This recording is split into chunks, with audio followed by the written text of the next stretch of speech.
Estamos con Lilian Galán, un gusto que nos reciba en su despacho y vamos a conversar un poquito de tu viaje reciente a Europa que acabas de llegar el sábado. Es un gusto para mí recibirlos acá en el despacho y poder conversar de lo que estamos trabajando en este viaje a Europa, que significa la continuación de un trabajo que ya veníamos haciendo desde la bancada progresista del Mercosur. Yo viajé a Bruselas, al Parlamento Europeo, invitada por la FES, la Friedrich Ebert, que es una fundación alemana y que tiene oficinas en Uruguay y que acá trabajamos mucho con ellos. El tema del trabajo del viaje era el acuerdo Mercosur-Unión Europea. Viajamos 3 parlamentarios de la bancada progresista, uno de los vicepresidentes del Mercosur, del Parlasur, perdón, Arlindo Chinaglia de Brasil, Jorge Tayana por Argentina, yo por Uruguay, y después 3 representantes de las centrales de trabajadores. Fernando Gambera por el PIT-CNT de Uruguay, la Central Única de Trabajadores, Baradel por la CTA Argentina y Antonio Lisboa por la CUT de Brasil. Allí lo que generamos fue diferentes encuentros con los europarlamentarios que están negociando el acuerdo Mercosur-Unión Europea. Por un lado tiene como 3 patas grandes la negociación, que es la parte comercial directamente, el trade, ¿verdad? El comercio, la parte de relaciones exteriores y la parte de social, trabajadores, laborales. Y dentro tiene responsables esas 3 patas, pero después hay eurodiputados que están negociando dentro de esos acuerdos y que son responsables, algunos del Mercosur, ¿no? Y también participamos de una audiencia pública donde pudimos ver las distintas fracciones de la Unión Europea, qué es lo que piensa de este acuerdo. Quiero mencionar especialmente Irlanda, por ejemplo, donde estaba bastante ofuscado el representante de Irlanda, porque dice que este acuerdo es un acuerdo de comercio, donde la cuota de carne para el Mercosur lesiona gravemente a la producción irlandesa. Tienen 70.000 familias que dependen exclusivamente de la producción de carne, de la producción vacuna, y por lo tanto los lesiona fuertemente su cuota de entrada a la Unión Europea. Por lo tanto era totalmente contrario al acuerdo. Nuestra posición que planteamos allí como bancada progresista del Parlasur ya la veníamos conversando otras veces, por lo tanto no era nueva nuestra posición. Nosotros estamos abiertos a un acuerdo con distintos bloques, ¿verdad? Estamos abiertos totalmente a acuerdos, pero con algunas condiciones. Ellos enseguida nos plantean, los negociadores, que estamos negociando entre iguales. Y nosotros sabemos que eso no es así. No es lo mismo la institucionalidad de la Unión Europea, que tiene años de institucionalidad, que tiene grandes empresas, con la situación que vive hoy América Latina, un Mercosur que se está desgranando. El Mercosur nace como un acuerdo de libre comercio, ¿verdad?, aduanero, un acuerdo aduanero, pero durante estos años de gobierno progresista creció en institucionalidad, y la institucionalidad social fue muy importante, ¿sí? Todo lo que ha sido el crecimiento social y la Secretaría Social del Mercosur fue muy importante, y también lo que es el FOSEN, que es para infraestructura, pero que soluciona las asimetrías hacia el interior del Mercosur. Bueno, esto se está cayendo.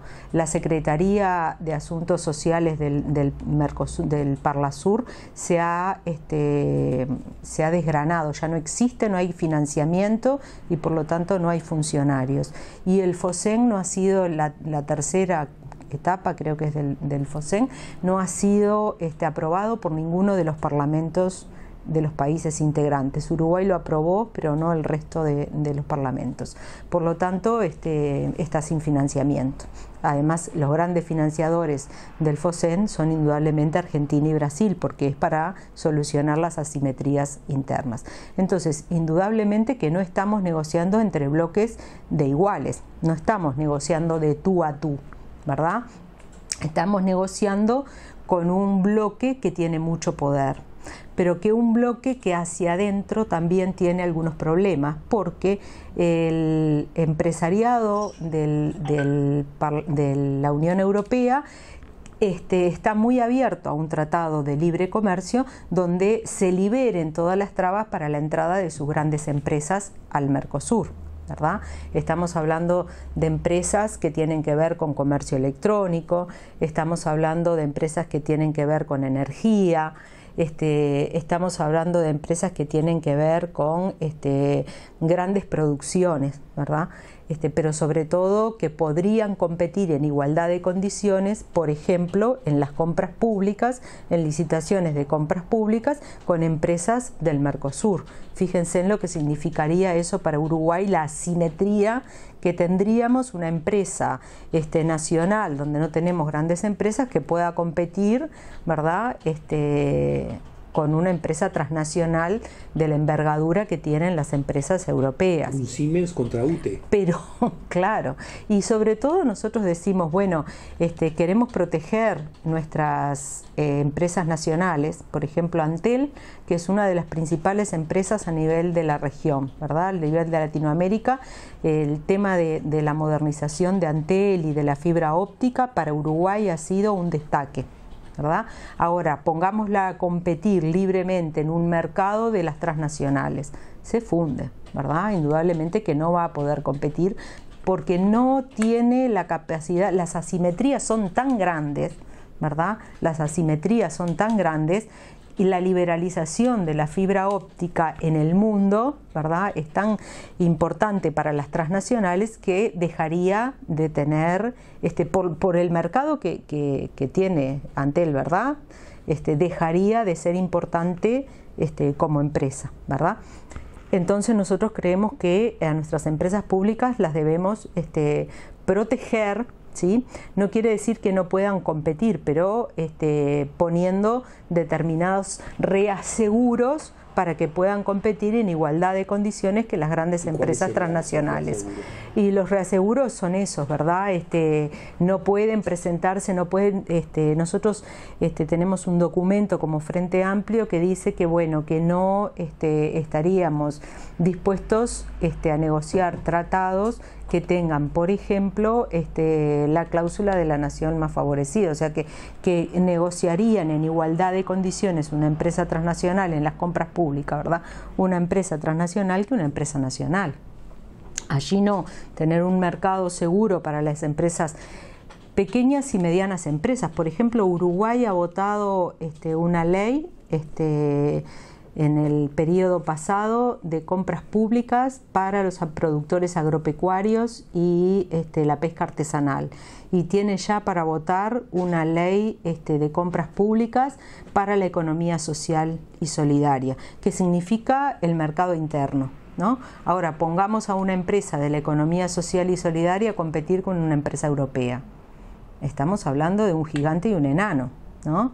Entonces, bueno, nosotros tenemos que tener algunas seguridades y la legislación pública es una seguridad para nuestras empresas, ¿sí?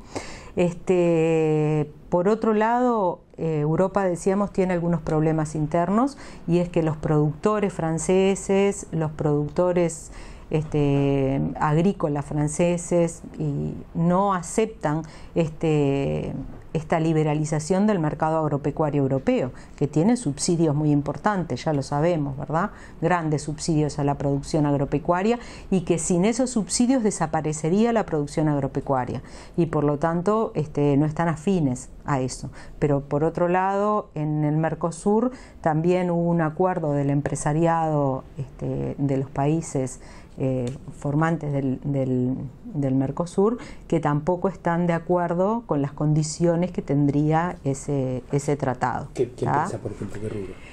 No, el empresariado en general, ¿tá? Son las centrales empresariales, más bien son las centrales empresariales. En contra Están en contra del acuerdo por eso mismo, por la asimetría que tendrían, por las condiciones de dumping que podrían jugar las empresas europeas, las transnacionales europeas.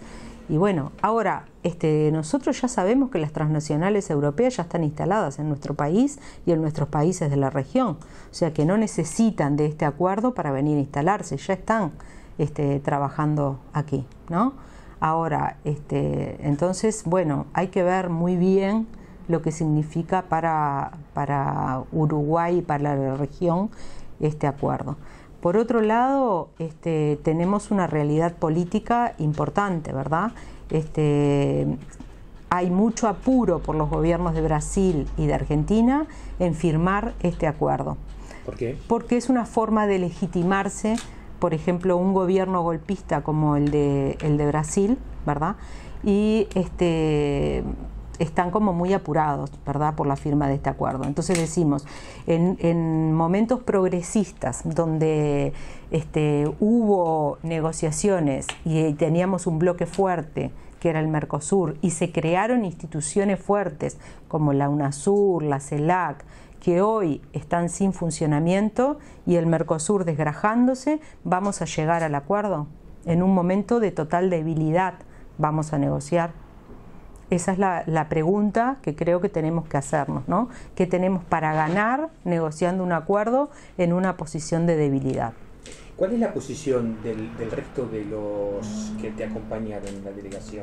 No, la delegación, ya lo habíamos conversado esto, en el Parlasur habíamos tenido varios encuentros con respecto a este tratado, ya lo veníamos analizando con diferentes charlas donde diferentes economistas nos habían dado su posición sobre este acuerdo, por lo tanto ya lo teníamos bastante conversado, ¿verdad?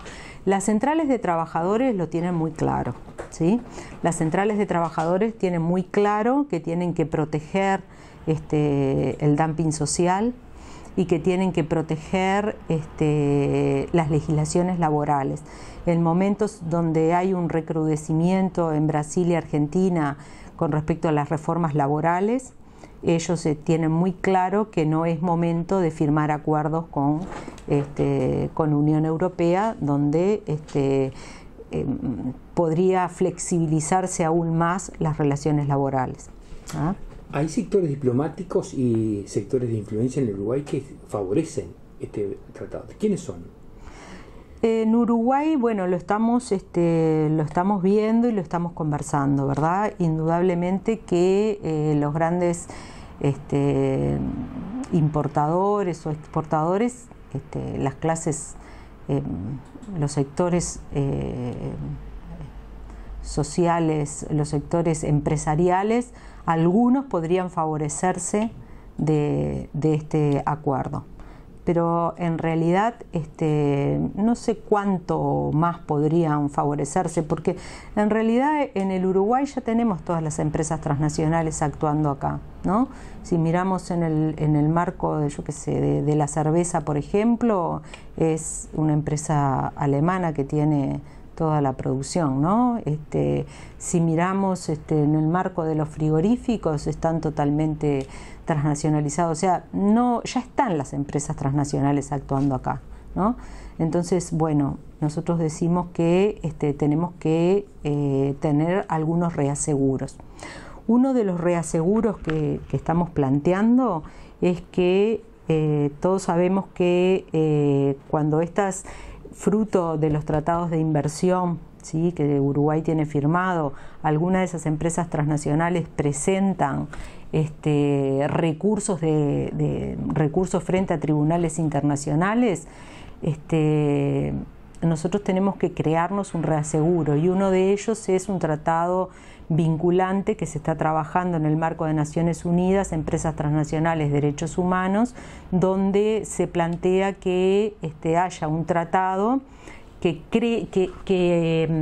llene un vacío legal internacional que existe hoy, donde las empresas litigan siempre en tribunales internacionales privados donde siempre ganan, como por ejemplo el CIADI, y por otro lado le crean juicios a los estados cuando en realidad muchas veces violan derechos humanos. Los estados son los que aseguran los derechos humanos de la población y firman tratados de derechos humanos, pero muchas veces esas empresas violan los tratados de derechos humanos y litigan en tribunales internacionales. Quiero poner un caso concreto o dos que tenemos en Uruguay. Tenemos varios, pero el tema de Philip Morris, ¿no? Acá había una política de salud muy importante para la población y la empresa, ¿verdad?, litiga contra la política pública de salud. Ese juicio Uruguay lo ganó, pero la plata que se fue hacia pago de staff de abogados y hacia ese litigio fue muy importante y muy grande, ¿verdad? Entonces, en realidad, ese dinero que podría haberse destinado a políticas públicas está destinado a pagar staff de abogados, etc., para subsanar un litigio internacional con Philip Morris. O sea, la empresa transnacional cuestiona los derechos humanos en Uruguay, en este caso el derecho a la salud. ¿Qué otro ejemplo tenés? El tema de la marihuana quería poner, ¿verdad? Porque es un ejemplo bastante paradigmático, que es un ejemplo, es una política creada en el Parlamento Nacional que tiene como fin la salud, porque la producción de marihuana se asegura, qué producción se consume, etcétera, que se asegura y demás, pero además tiene un fin mayor quizá, que es el de seguridad, ¿verdad? Es quitarle al narcotráfico la parte del comercio de la marihuana. Y hubo análisis por parte del IRCA, que es el instituto que maneja el tema de las adicciones, ¿verdad?, de las drogas en Uruguay, y a un mes de implementarse la venta, tiene como tres partes, ¿verdad?, los clubes canábicos, el autocultivo y la venta en farmacias. A un mes de implementarse la venta en farmacias, el comercio, se le quitó al comercio del narcotráfico un 38%. Es brutal, ¿no?, porque eso iba a ir creciendo exponencialmente. Y sin embargo, la banca transnacional, que nosotros todos sabemos que la banca transnacional se ha dedicado a lavar dinero en el mundo, la banca transnacional hackea esta política pública, ¿verdad?, diciendo que no se puede implementar porque las farmacias no van a poder tener sus cuentas en determinados bancos, etcétera, inclusive en la banca pública, ¿verdad?, que compra los dólares. Nosotros somos dependientes de los dólares norteamericanos y lo compra el Banco República, ¿verdad? Entonces allí hay un atropello a la soberanía del Uruguay. Por eso pensamos que la firma de este tratado vinculante tiene que ser anterior a todo tipo de negociaciones con empresas transnacionales, ¿sí? Vuelvo un minuto. Sí. ¿A quiénes son los que están a favor? Y en Cancillería, tenemos ahí sectores que defienden muy fuertemente esto, ¿no? Bueno, yo no quiero hablar en realidad del gobierno uruguayo, porque yo creo que tenemos que sentarnos a conversar. Una cosa es la fuerza política, otra cosa es el poder ejecutivo y otra cosa el poder legislativo, pero todos formamos parte de la misma fuerza política. Y esta fuerza política está discutiendo en este momento en el próximo programa del Frente Amplio para el cuarto gobierno. Y en la parte de comercio internacional y de relaciones internacionales tenemos un documento muy importante que lo vamos a votar en el próximo Congreso del Frente Amplio, que fija determinados parámetros por los cuales de qué manera debería ser la inserción internacional de Uruguay, ¿no?, que es lo que veníamos conversando recién. Entonces me parece que en un momento en que estamos en plena discusión del programa del Frente Amplio, que le vamos a pedir el voto a la ciudadanía, nosotros tenemos que tener muy claro qué es lo que estamos negociando, tenemos que tener muy claro qué es lo que queremos, ¿verdad?, para el futuro desarrollo del Uruguay. Nosotros decimos, bueno, acuerdos, sí, acuerdos siempre, sí, pero siempre que esos acuerdos favorezcan, ¿verdad?, la diversificación de nuestra matriz productiva y que nos sirvan en clave de futuro desarrollo. Por eso decimos, las empresas públicas para nosotros son claves para el desarrollo, ¿verdad? Hoy estamos en plena revolución que le dicen 3D, cuarta revolución industrial, ¿verdad?, que en definitiva es la robótica, ¿sí?, que está cambiando todo el mercado laboral, ¿sí? Cualquiera que va a un supermercado hoy ve que está ahí un lugar que hay cajeras y hay otro lugar que es una caja que uno se sirve solo y hace todo, o sea, suplió el lugar de la cajera, ¿no? Es un ejemplo nada más, pero esto se extiende a toda la producción, o sea que va a haber una cantidad de empleos que van a desaparecer. Y esperemos, porque en toda revolución industrial pasó eso, que aparecen una cantidad de empleos nuevos, pero mucho más calificados, que llevan mucho más formación, y por lo tanto entonces nosotros tenemos que apostar a eso, al Uruguay, ¿verdad?, a mucho más formación de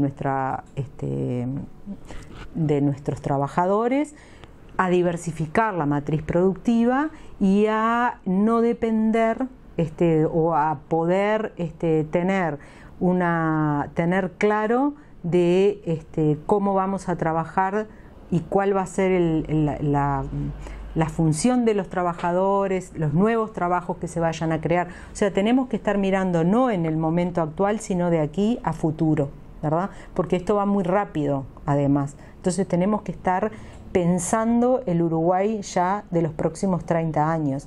Entonces, cuando firmamos un acuerdo donde nosotros solo estamos peleándonos por una vaca más o una vaca menos, ¿verdad?, una tonelada de arroz más, una tonelada de arroz menos, y Europa está mirando el comercio electrónico, las compras públicas, la producción, ya sabemos que la producción hoy va por Internet, ¿verdad? Internet hoy es la economía, la robótica, cualquier empresa desde Europa, ¿verdad?, puede traer la producción, la baja con una impresora 3D en cualquier lugar y la maneja desde Europa. Entonces, nosotros tenemos que pensar hoy en eso, ¿verdad?, en que nosotros estamos peleando por cosas tangibles, cuando ellos están hablando de esta nueva revolución industrial y tienen empresas preparadas para eso. Entonces, eso me parece que es lo que tenemos que conversar.